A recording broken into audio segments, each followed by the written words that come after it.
ma'am. I am Shaylee Silva. And I am Carrie Romano. We are a Bachelor of Elementary Education students of University of Manila campus. Good afternoon, ma'am. I am Teresa Galia, together with Miss Meredith Balsamo, and we were going to ask you some questions, please. Good afternoon, ladies. I am Shane Ticadalso, a grade 6 teacher of Bato Elementary School. Good afternoon, everyone. I'm Marchi Binyas Ulagada, a grade 4 teacher of Bato Elementary School. Afternoon, student teacher in Malinay. My name is Lizzie Barrera, a substitute teacher in grade 3. As a teacher in science handling different kinds of learners, for me, I don't have any specific science curriculum, but I use a variety of science curriculum depending on the needs of the pupils and the lessons that I am discussing. In other words, I use a combination of science curriculum based on my pupils' needs. It should be student-centered. As a grade 4 teacher, I use textbooks, modules, workbooks, and some slides. In other words, I use varied materials for this science curriculum. My answer is the Earth Science Resources. It is the offer the teachers editions that provide details, background, information, and support for educators. The curriculum modules cover various topics in earth science and provide engaging activities and materials of classroom use. So the goal is to provide educators with valuable resources to support their teaching and help students explore and learn. So the best curriculum is the one that fits your teaching styles and your student learning styles. So it is always a good idea to review the best curriculum and see which one works. Thank you, ma'am. Good afternoon, my dear. As of my last update in the DepEd in the Philippines, the Philippine DepEd was implementing the K-12 Basic Education Program, which includes a science curriculum aligned with the international standards. In our setting today, we use textbook and some online program that would best suit to the need of our learners. Yes. Yes, it is an approach to learning that encourages students to engage in problem solving and experiential learning. There is much happening in our world that is worth our learners discovering and experiencing, and it ignites my pupils' desire to explore and take their learning deeper by increasing their agency. Yes, many science curriculums do emphasize inquiry-based learning and hands-on activities. For example, the curriculum integration of inquiry-based research experiences and professional developments activity.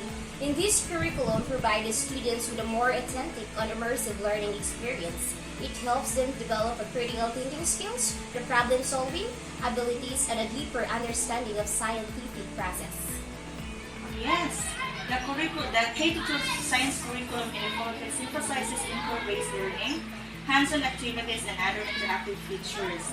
It aims to develop students' critical thinking skills, scientific inquiry abilities, and practical application of scientific concepts through experiential learning. This approach encourages students to explore, question, and discover scientific principles through hands-on experiments and activities, fostering a deeper understanding of the subject matter. So, I use different visual aids, concrete examples, and hands-on activities. First step, adapting my teaching methods is to understand my students' or pupils' needs and differentiate my instruction. Then, of course, I have to integrate technology in every lesson in science, because integrating technology nowadays is very important. Yeah, by adapting the curriculum to fit the needs of our students, there are several steps involved. First, we have understanding the student needs. Second, differentiation. Third, incorporating varied instructional strategies. Fourth, flexible lesson planning. Fifth, providing supportive resources, and 6, creating an inclusive environment. By proactively adapting the curriculum to meet the needs of our students, educators can create a more inclusive and effective learning experience that maximizes students' engagement, motivation, and achievement. Adapting the curriculum to fit the needs of the students is an essential aspect of effective teaching. So here are some examples for adapting the curriculum. The one is need to assessing the prior knowledge. Before starting a new unit or a topic, assess the student prior knowledge and understanding. This will help you identify any knowledge or the gaps of the misconceptions that need to be addressed. Based on the assessment result, or you can modify the curriculum to provide additional support or challenge as needed. Then, it is also, next, the first is assessing the prior knowledge. The second is seeking the input and the feedback. It is also regularly seek the input and the feedback from the student to understand their interests, the preferences, and the learning needs. This can be done through the discussions, survey, or the one-on-one conversation. So by adapting the curriculum, it is also requires the flexibility and a willingness to meet the unique needs of your students by personalizing the learning experience, so you can create a supportive and inclusive classroom environment where all the students can thrive. There are several types of activities and resources can be highly effective in teaching science topics. These are as follows. First, we have the hands-on experiment and demonstration. Second, interactive simulations and virtual labs. And field trips and outdoor exploration. We have also project-based learning, multimedia resources. We have also our science kits and educational materials. So by incorporating a variety of activities and resources, educator can create a dynamic and engaging learning experiences that cater to diverse learning styles and interests, fostering a deeper understanding and appreciation of science among students. The types of activities or resources are most effective in teaching science is a hands-on activities giving to the pupils. As what I said a while ago, that it's a combination of activities and resources depending on the needs of my pupils. That's the, for me, that's the effective way of teaching science curriculum in my class. When teaching science topics, the various activities and resources can be effective in enhancing student understanding. So here are some examples. Number one is the encourages investigation. So this time, we are going to encourage the student to ask questions, design their own investigations, and explore scientific phenomena through the encouraging activities. This approach fosters the curiosity, the problem skills, and a deeper understanding of the science process. Number two, which is the collaborative group work. So this time, as a teacher, we are going to assign the group projectors or the collaborative activities that require students to work together to solve problems or complete the task. Or collaborative learning promotes the communication skills, the teamwork, and also exchange of ideas, fostering a deeper understanding of science concept through peer interactions. How do you assess student learning in science? Assessing student learning in science involves evaluating their understanding of scientific concepts. First one is the science portfolio. So this time, the portfolio allows students to compile and showcase their works throughout a unit or the semester.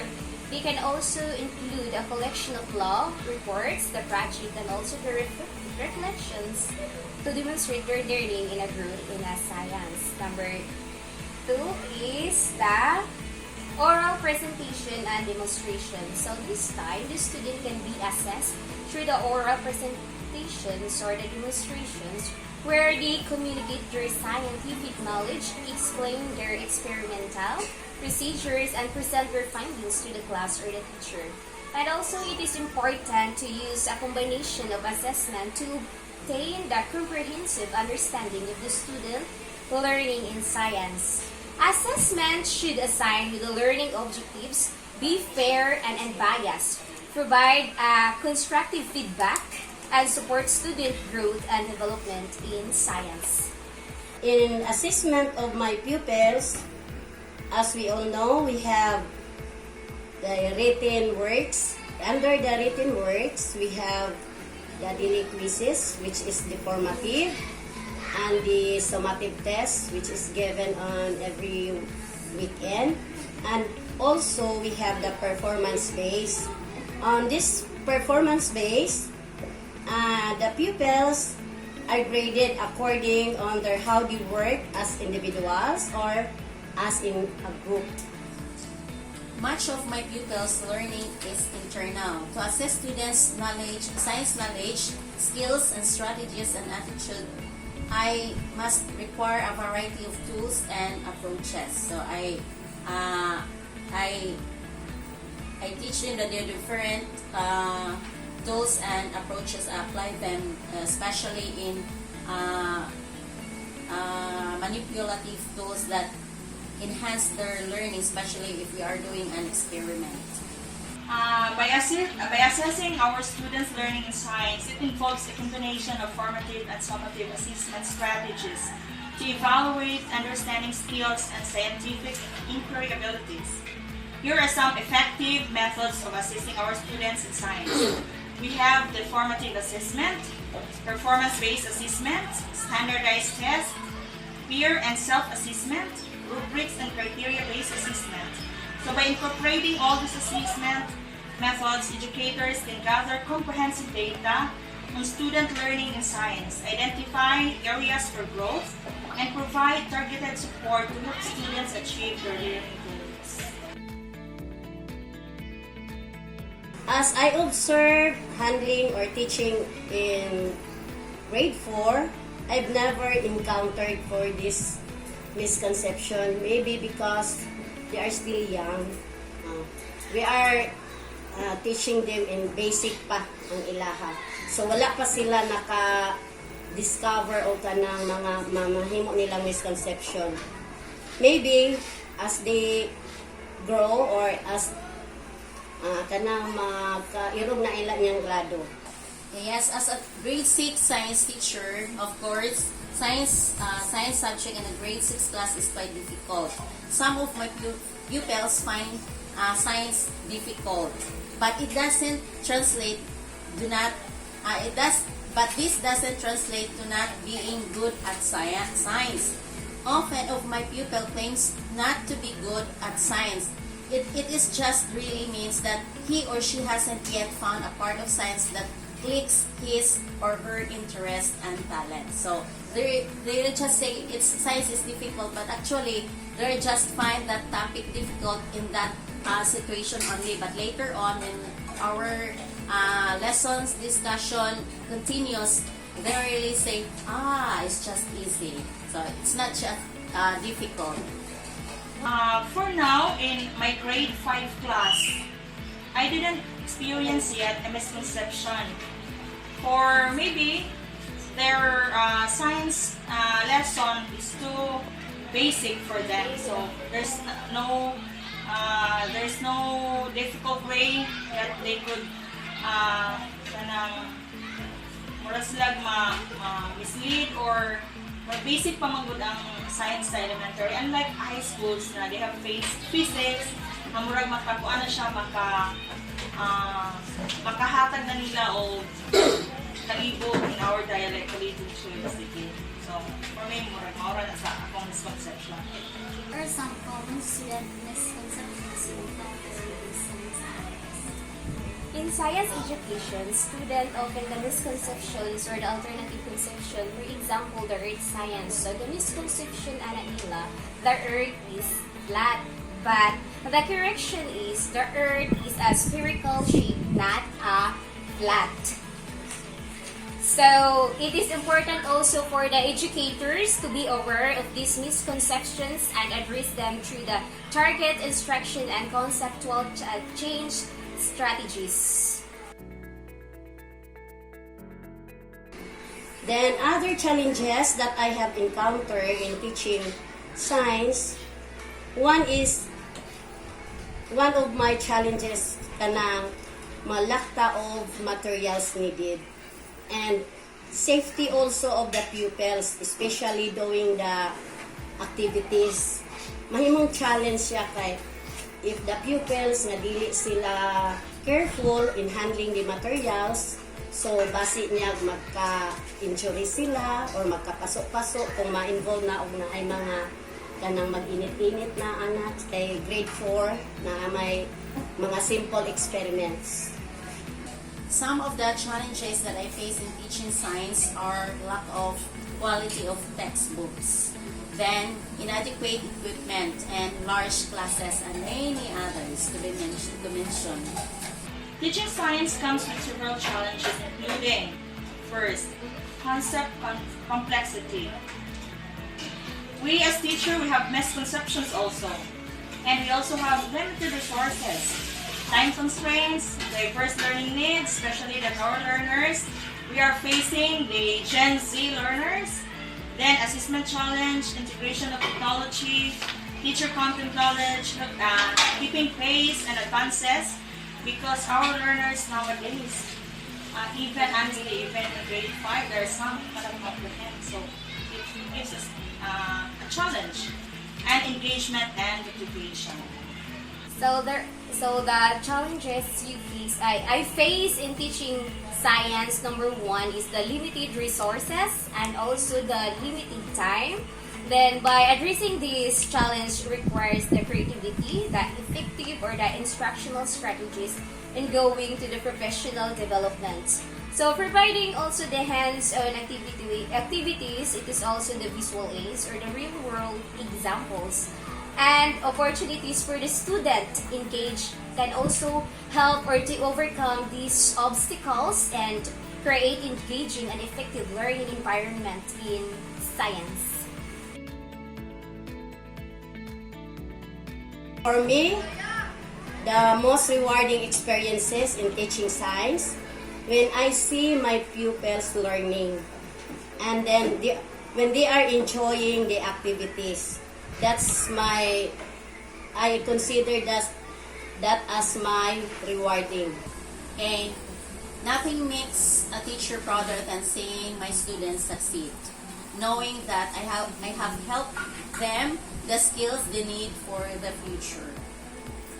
Some of the most rewarding experiences I had in teaching science are the following: my student success, personal growth, impact on their lives, creating supportive environment, inspiring future generation, building relationships, celebrating achievement, lifelong contribution to society, and making a lasting impact. What are some of the most rewarding experiences you have in teaching science?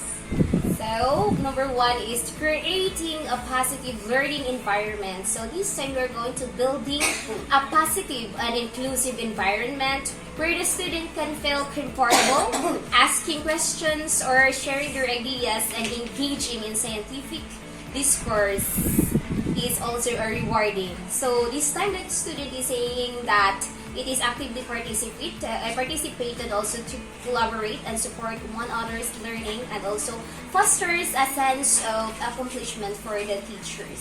So these rewarding experiences serve as a reminders of the importance and the impact of the teaching science, the motivating educator to continue inspiring and empowering the next generations and critical thinkers. Then, some advice especially for you, my dear, to teach science. Science subject is very interesting to teach. This is very easy to teach because nganuman dili kayo ka magkuan o unlike sa English nga there are rules to follow. In science, more on manipulative experiments, so to discover. Excited ka nga mo. It is very interesting to teach the pupils. And that's all I can say. Thank you. Do you have any advice for someone interested in becoming a science teacher? Yes, my dear. Here's my advice to an aspiring teacher like you. Be excited, but not naive. Teaching is a career that can be rewarding for someone who enjoys education, loves working with children and young adults, and excels in their field of expertise. Thank you and good afternoon. Yes, number one is you need to explore your interest. So this time you are going to take and explore the different branches of science and to identify which areas are capability to captivate your curiosity the most. So as a career or in a science, you can be incredibly rewarding or offering the opportunities for discovery, the innovation and making a positive impact of the world. Stay passionate, dedicated, and open to the new possibilities as you pursue your scientific aspirations. Thank you. That's all. Yes, my dear, I have a very good advice. I hope it would help you. Becoming a science teacher can be rewarding and fulfilling career choice. Here are some pieces of advice to help you along the way. First, you have to gain strong foundation in science. Complete teacher education requirements. Gain classroom experience. Stay updated with education friends. Develop strong communication skills. Foster a love of science. Create a positive learning environment. Build relationship with students. Seek mentorship and support. Stay flexible and effective. So remember that becoming a science teacher is a journey that requires dedication, passion, and a commitment to lifelong learning. Embrace the challenges and joy of teaching and never underestimate the impact you can have on their lives of your students. That's all. I'm Dr. Chalen, and once again, good afternoon. Thank you, Mom. Thank you.